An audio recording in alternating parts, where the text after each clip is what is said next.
लेकिन रिकॉर्डिंग का फायदा भी तो कुछ नहीं हो रहा, हम तो रिकॉर्डिंग से भी नहीं पढ़ रहे। मतलब ये बात आपको मतलब ये बात आपको रिकॉर्डिंग स्टार्ट करने से पहले बोलनी चाहिए थी।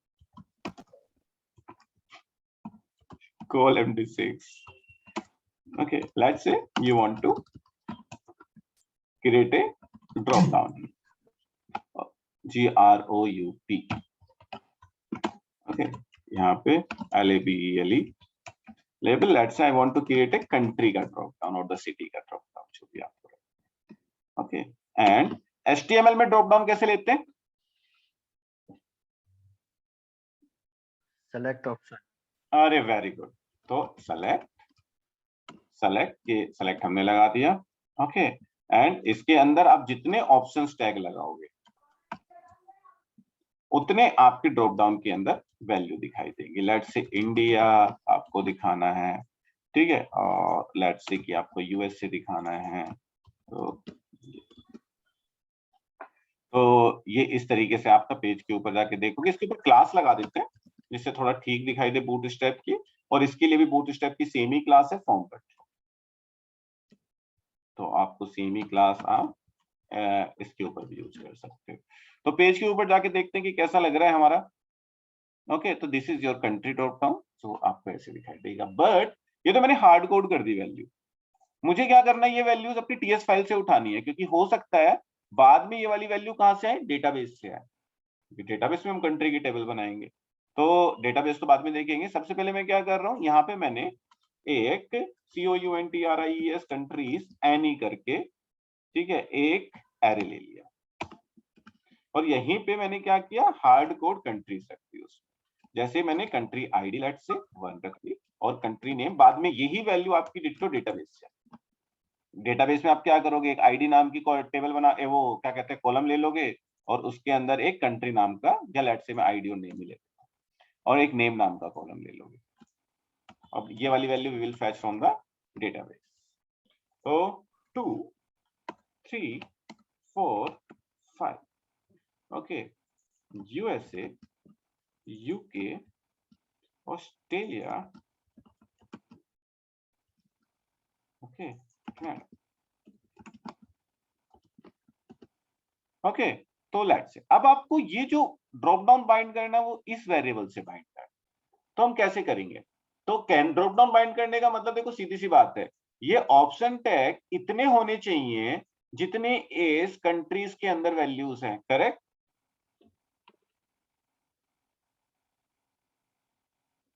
Yes sir. ओके, तो अगर मैं एक एक करके लिखूंगा तो मुझे नहीं पता ना कल को कितनी भी वैल्यूज हो सकती हैं, तो मैं एक एक करके कब तक लिखूंगा? तो मुझे कहीं ना कहीं इस ऑप्शन टैग को घुमाना पड़ेगा। अरे, घुमाने का मतलब मुझे क्या करना पड़ेगा, इसको लूप लगाना पड़ेगा। वेरी गुड, घुमाने का मतलब आप समझ गए। Okay, NG4। तो यहाँ पे लूप कैसे लगाते हैं, HTML में किसी भी मतलब एंगुलर के थ्रू किसी भी HTML के पर्टिकुलर एलिमेंट को आपको n number of times page के ऊपर जनरेट करना है। तो what you will use the NG4। तो NG4 स्टार के साथ लिखते हैं, star NG4 is the inbuilt directive which basically we use to create some particular element n number of times on the page. Okay, तो syntax क्या होता है ध्यान से देखना। लेट, ठीक है, एक वेरिएबल का नाम, और फिर किस आपको एरे को घुमाना है, तो कंट्रीज। कितना आसान। ओके, लाइक अ 4E सिंटैक्स जो उसमें होता था, बस वहां पे इन यूज करते थे, यहाँ पे ऑफ यूज करते हो।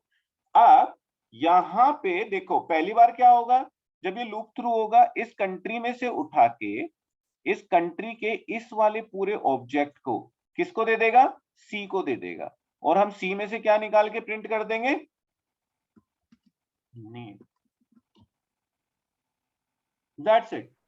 ओके, अगर आप पेज के ऊपर देखो, तो हम पेज के ऊपर चलते हैं, कहा इस यहाँ पे था क्या, हाँ, तो this is how you will bind. यार इससे आसान नहीं हो सकता कुछ भी नहीं।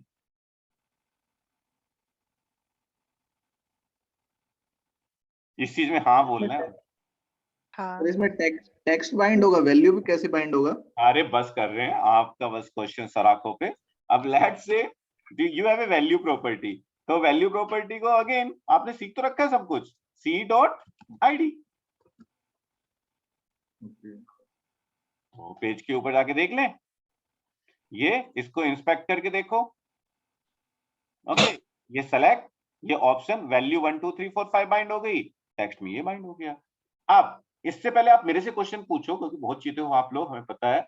आपके लिए क्वेश्चन, यहाँ पे बाय डिफॉल्ट सेलेक्ट लिखा हुआ आना चाहिए, ये आपको करना है। समझ में आ गया? बस ओके सर। इससे पहले आप हमसे पूछते। अब Anusheel sir clear? Parul ma'am? जी sir. Sir radio button and check yes box. Sir.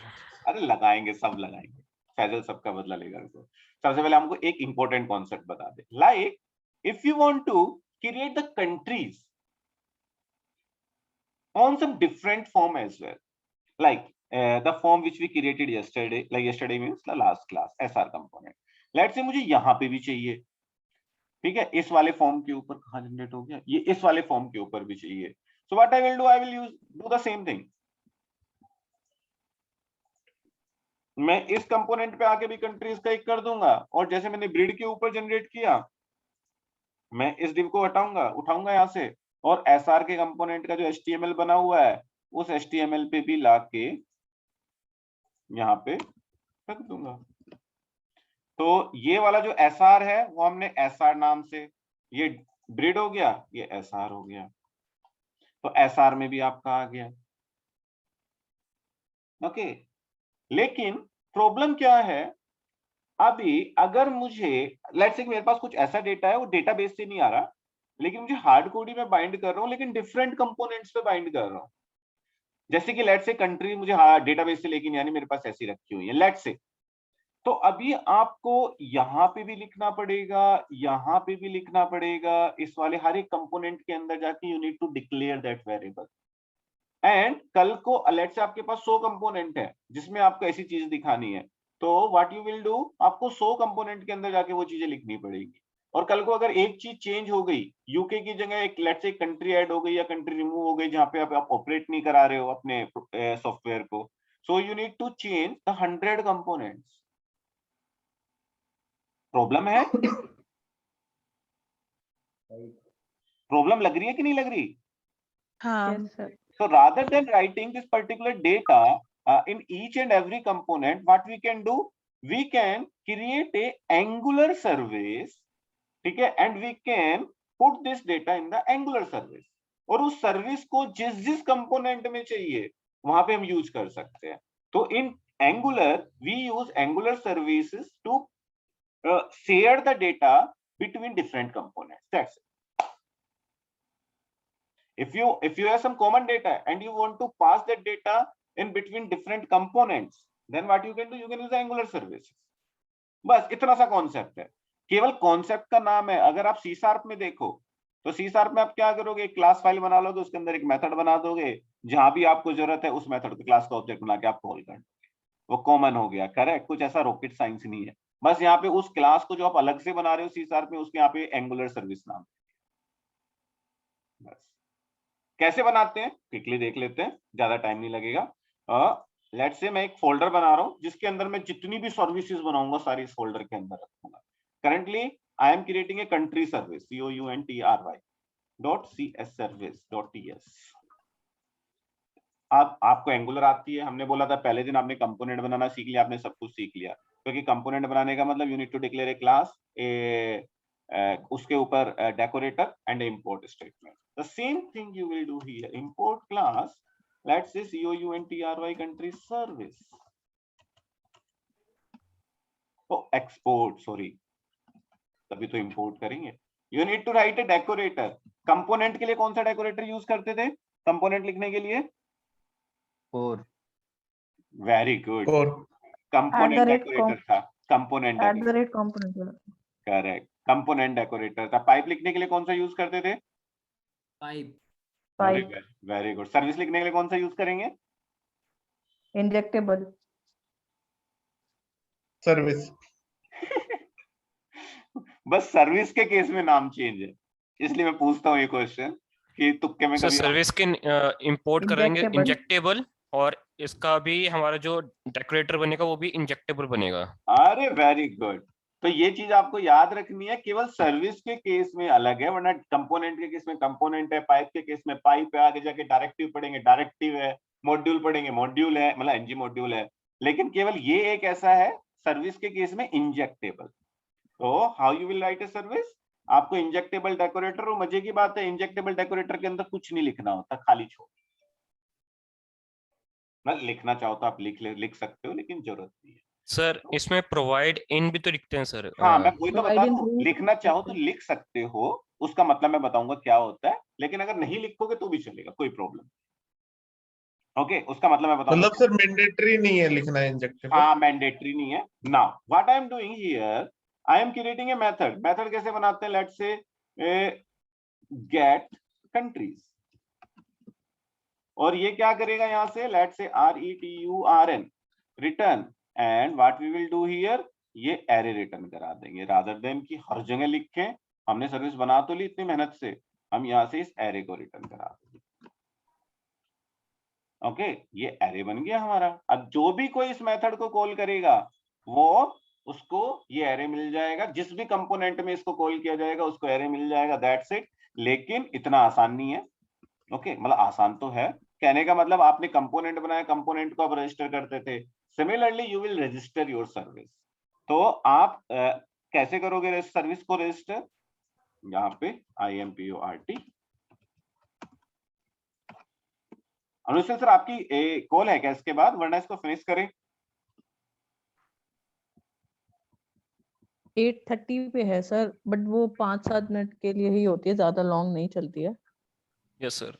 Okay ऐसा होता है, तो फिर ऐसा करेंगे ना 8:30 पे ब्रेक लेके, क्या 8:45 पे दोबारा मिल जाए 15 मिनट को, वैसे 9 बजे से यस मेरी सर, दूसरी यस जी सर। क्लास है, सर, तो जी इसको सर। फिनिश करके ही खत्म कर देंगे, वरना फिर रुक जाएगा। ओके, तो एनीवे यस यहाँ सर। पे आपने सर्विस कहाँ रखी थी, अपनी सर्विसेज नाम के फोल्डर के अंदर, और किस नाम से बनाई थी, country service, COU country service. Okay, component को किस सेक्शन में रखते थे, किस सेक्शन में रखते थे कंपोनेंट को यहाँ पे, डिक्लेरेशन। अरे वेरी गुड, बहुत बड़ा आंसर दिया हम लोगों ने, लेकिन थैंक यू। मॉड्यूल्स को किस सेक्शन में रखते थे, Imports. Very good. अब तीसरा बचा है बेचारा, है कौन सा? प्रोवाइडर्स। सर्विस को रखेंगे Service. सर्विस में। बस देखो देखो, वही ना, तुक्के मारने हमारे वाले को कितनी चीजें हैं। तो कंट्रोल जेड गलत हो गया। Okay, so you need to, तो प्रोवाइडर्स के अंदर आप जितनी भी एंगुलर सर्विस लिखोगे, मतलब जिसके ऊपर इंजेक्टेबल डेकोरेटर लिखा हुआ है, वो सारी चीजें प्रोवाइडर्स के अंदर जाए। ओके, सो नाउ ठीक है, मैं इसको छोड़ देता हूँ कैसे यूज करते हैं। So now we will meet at 8:40, 10 minute का ब्रेक ले लेते हैं, 8:40 पे मिलते हैं, and then we will finish in next 20 minutes. Okay, is that fine for everyone? Yes sir. Yes sir. Okay, so इतना करने के बाद, इतने आप 10 मिनट है ना, घूमने मत चले जाना, इतने गूगल करके एंगुलर सर्विस पढ़ सकते हो। बोले लो हमने तो छोड़ दिया, हम तो चले गए थे। ओके बाय बाय, मैं 8:40 पे स्टार्ट करता हूँ मीटिंग। Okay okay sir.